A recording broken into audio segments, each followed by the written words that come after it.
কি রে, ঘর এত খালি কেন? কেউ নেই নাকি? ও পিসির বাড়ি গেছে, তুই যাসনি কেন? আমি পড়াতে আসবে বলে? ধ্যার পাগল, যখন এরকম বলবে যে যাচ্ছি যাচ্ছি তখন তো বলবি, কাঁদবি, চেল্লাবি, বলবি রাতে খাবো না, আমাকে নিয়ে চলো, স্যার আসবেন আজকে, তো ঠিক আছে স্যারকে বারণ করে দিচ্ছি, স্যার আজকে আসবেন না, ব্যাস এরকম কথা তো বলতে হয়। এই কি পাগল ছিলি রে তুই? ধ্যার, এরকম তো করে নাকি? তো একদিকে ভালোই হয়েছে, আমি আজকে এমনি তাড়াতাড়ি ভিডিও যেতাম। ঠিক আছে, আজকে তোকে আমি পড়াবো না, ঠিক আছে, আজকে তোকে আমি ছুটি দিলাম। যদি ঘর থেকে যদি জিজ্ঞেস করে যে স্যার এসেছিল, বলে হ্যাঁ স্যার এসেছিল, উল্টে স্যার 2 ঘন্টা এক্সট্রা পড়িয়েছে, যাতে এই কথাটা আমি পরদিন এসে যাতে শুনতে পাই। ক ঘন্টা এক্সট্রা পড়িয়েছি? না 1 ঘন্টা না, 2 ঘন্টা, 2 ঘন্টা এক্সট্রা পড়ি না। তবে তোকে একটা জীবনে একটা বড় শিক্ষা আজকে শিখিয়ে দিয়ে যাচ্ছি, শোন। সেটা হচ্ছে লেখাপড়া করে যে গাড়ি চাপা পড়ে সে। কি বললাম? লেখাপড়া করে যে গাড়ি চাপা পড়ে সে।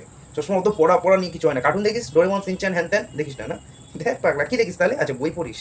জীবন হতো না। হ্যাঁ, টিভি চালা, ডোরেমন, সিনচ্যান এইসব দেখ। আর আসলেই বলবি যে স্যার এসেছিল, 2 ঘন্টা এক্সট্রা পড়ি, স্যার চলে গেছে। হ্যাঁ, আর চাটা বানাতে পারিস? ও পারিস, বানাতে পারিস না? বানিয়ে নে, নয়তো বইয়ের হাতে মার খাবি। এমনি আছে, চা বিস্কুট মারা গেল।